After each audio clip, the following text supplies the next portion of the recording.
Hello and welcome back to my channel. Today I thought I would do something to celebrate it being Pride Month. And it's something I've wanted to do for like a really long time, but just been kind of nervous. But I kind of wanted to talk about it a little bit more, and that would be drag kings. I mean, like most people in North America and I guess around the world now, I've watched RuPaul's Drag Race. I actually remember watching it on TV when I was younger, and I always thought it was interesting that they didn't have, well, now I know that they're called drag kings, but I always wondered, where were the women dressing as men, because, that's how your 9-year-old brain works. And I always thought, surely there's got to be drag kings out there, right? And over the years I've always tried looking into drag kings and drag king culture, but I always was annoyed at how difficult it always seemed to be to find drag kings as opposed to drag queens. And then back in 2019 I was watching Dragula, and they had Landon Cider, a drag king on a drag show, and I thought that was like the most incredible, amazing thing ever. And for this video I thought it would be fun to try maybe not necessarily like drag king, but at least try to do like a masculine makeup tutorial. I remember when I first started trying to find tutorials, it was really difficult to find tutorials on how to contour and do your face a little more masculine. Like, I already don't really contour and do any of that, so trying to do that in a way that would make my face seem more masculine was really hard. But in the last couple of years, especially since Landon Cider won Dragula season 3, I find that there is more stuff on drag kings out there, and there seems to be more resources, on like how to be a drag king and what is a drag king. So while I do that, I, in my nerdy brain, took notes and tried to look up, what exactly is a drag king. Wikipedia defines it as a performance artist who dresses in masculine drag and personifies exaggerated male stereotypes. I was kind of curious about the history of drag king, where the word drag king even came from. Surprisingly, the history of drag kings was a little difficult to find. I did come across actually a really cool website called Drag King History, which I'll have a link in the description below about, and it's really neat. The whole website has a timeline and prominent, or I guess notable, or maybe whoever they could find for that particular time period of drag kings, because that's how things were back then. So anyway, let's get started. So it seems like foundation and stuff is kind of the same, it's just, the contouring that's a bit different. So I'm going to throw in some concealer because I'm sure I look exhausted. So yeah, let's go.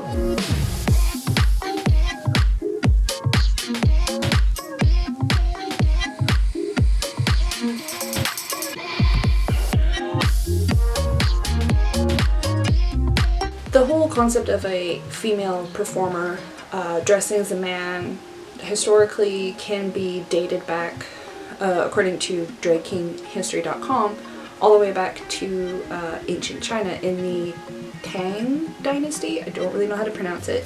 And that there were female performers in plays and stage performances that would play male characters. The only other sort of reference I could find is in England. And I would imagine a fair amount of Europe at the time in the 1600s in the Restoration era, when women were finally allowed on stage after not being allowed on stage and having female roles played by young men. And they were called breeches roles or pants roles because, men wore breeches or trousers. And same thing also in operas. They were called travesti. Because typically in operas, the sopranos were still sung by young men until obviously women were allowed to sing in opera. Travesti just refers to a character played by the opposite gender, so that could also apply to a man performing as a woman. So yeah, so we start in 1600s in Europe with breeches roles, and the most prominent one that there's a couple others that popped up, but the one that I could find the most information about, Susanna Centrelivre. Really not good with French.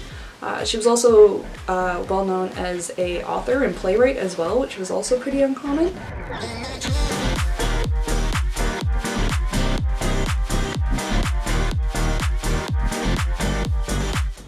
Okay, so then moving on from there, 1867 in both Europe and North America, of just male impersonate. And again, kind of follows the same vein as the breeches roles.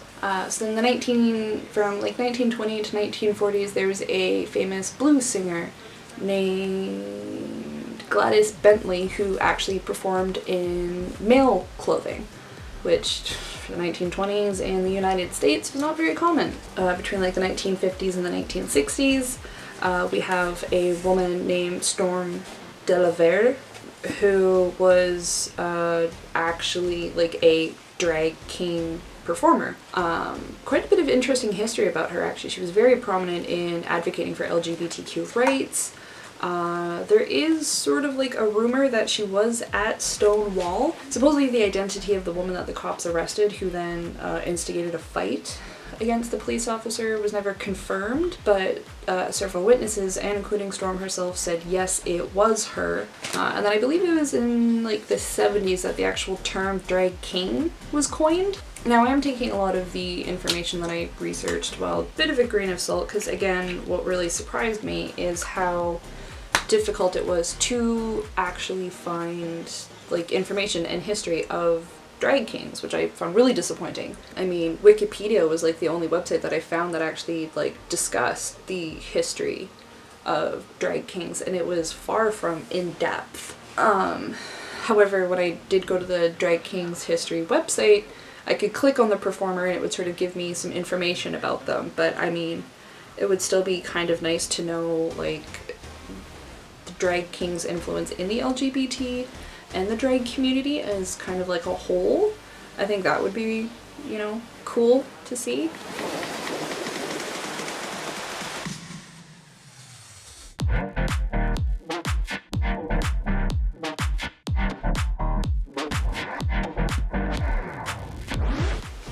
I have to admit, talking and doing makeup at the same time is really hard.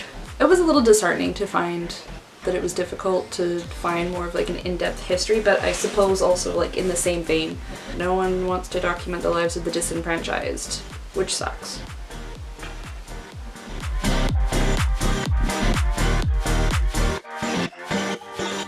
From what I could find, there was almost like a blank period in which I couldn't really find like a ton of information. But I mean, from like 1960 to 2013, that's a huge gap where I'm positive there must have been lots of drag performances and lots of things happening within the community that just aren't documented. Because one of the things I found really frustrating about my Google search is that a lot of the things that popped up when I Googled drag kings were just articles about what a drag king was.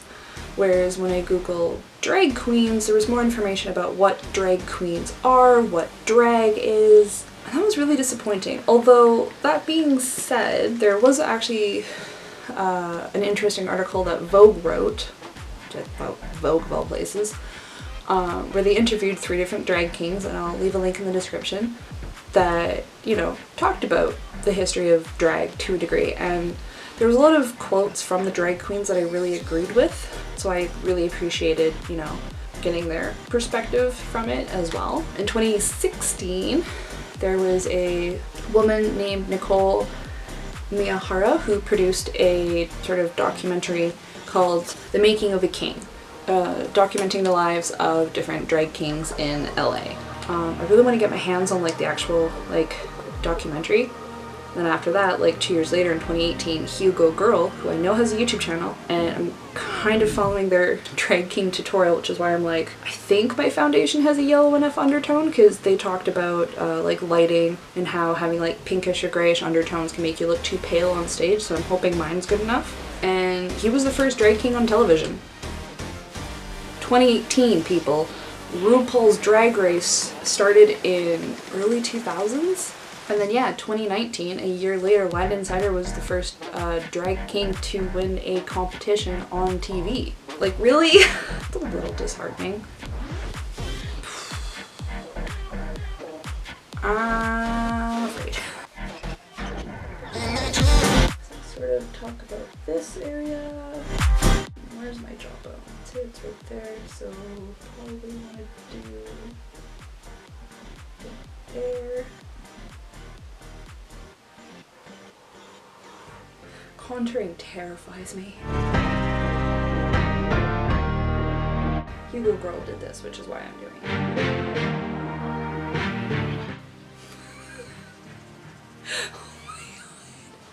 Oh my god. And then I think sort of like bring it down, I guess.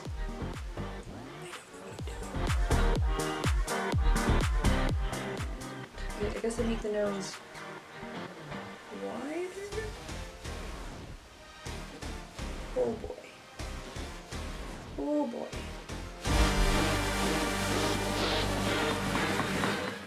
So I guess the point was to make your jaw like more like angular, which is interesting because I find like masculine, like male faces more sort of like square. I never really thought of them as angular before. I kind of like the chin divots there. This is so weird. Alright.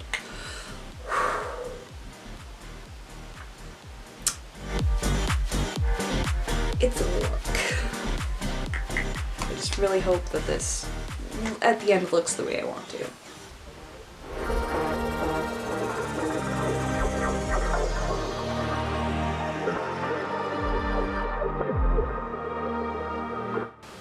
Now it also just occurs to me, I haven't figured out what kind of facial hair I want. I guess we're gonna have to figure that out.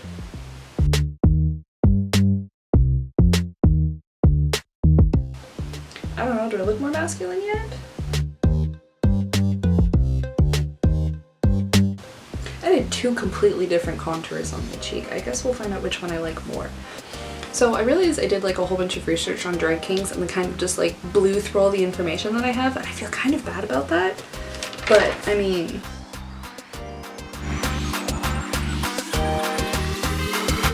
so I'm adding sort of like a darker contour on like the more like defined places of my face that I want, I guess, and then I'll add like a slightly lighter shade after.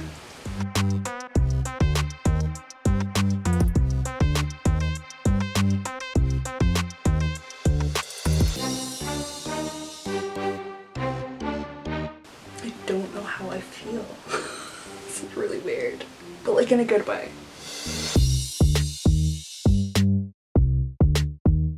Well, I suppose it's okay if it's uneven, because I know that like my dad and my brother can't like grow even facial hair.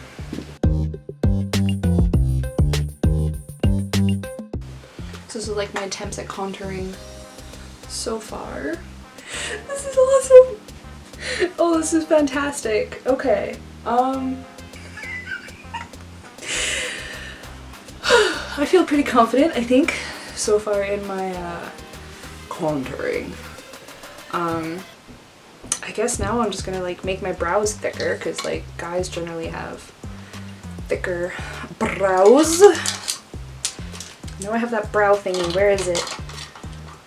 There it is. And then I've got, I know when one makeup tutorial I was watching, someone used like a mascara wand to kind of help do their facial hair, which I thought was really kind of neat. I never would have thought of that.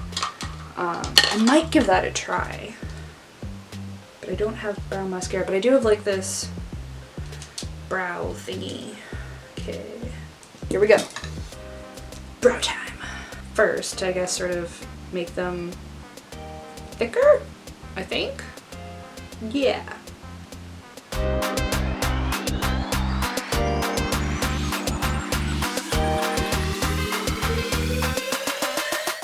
Can you tell I don't know how to do brows?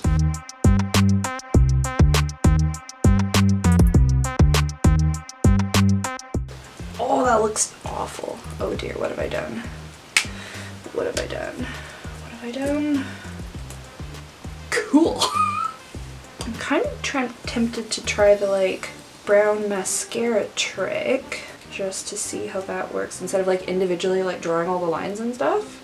So I want to give that a go.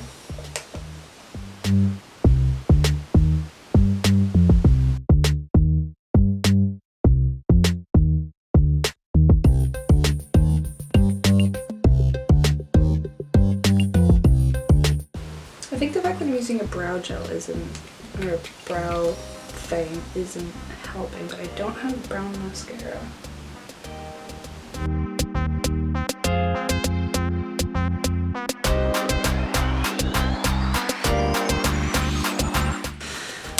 Gonna draw a whole bunch of lines on my face.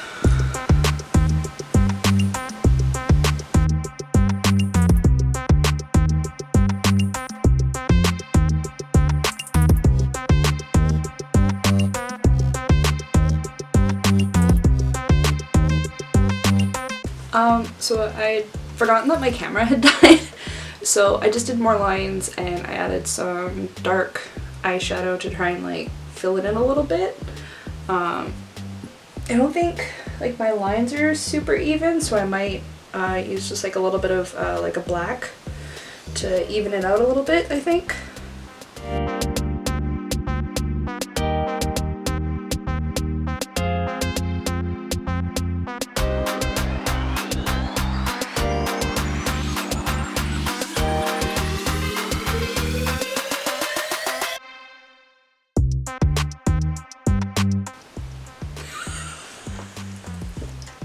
Oh my. I think this is the most fun I've had with makeup in like a really long time.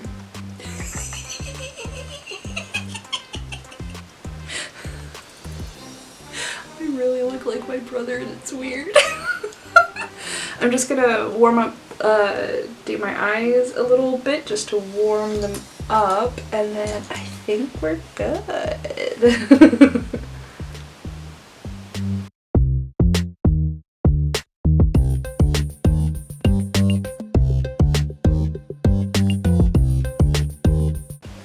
Can't help it, I need eyeliner.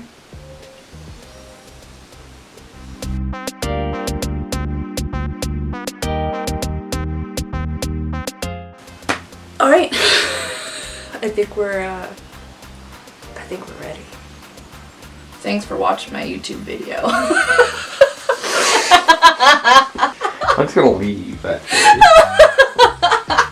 Couldn't resist. I really couldn't resist. Anyway, thanks you guys so much for watching this video. Hope you learned something slightly new about drag kings. I know it was far from an extensive history, and I would love to know more. So give it a thumbs up if you liked it. I'm trying to post every Tuesday now, so next week will be my game playthrough that nobody watches, but that's fine because it's for me anyway. And yeah, if you liked the video, give it a thumbs up. Leave me a comment down below if you ever wanted to try wearing more masculine drag-ish makeup, because I gotta admit, this was a lot of fun and I think everyone should try it at least once. See ya!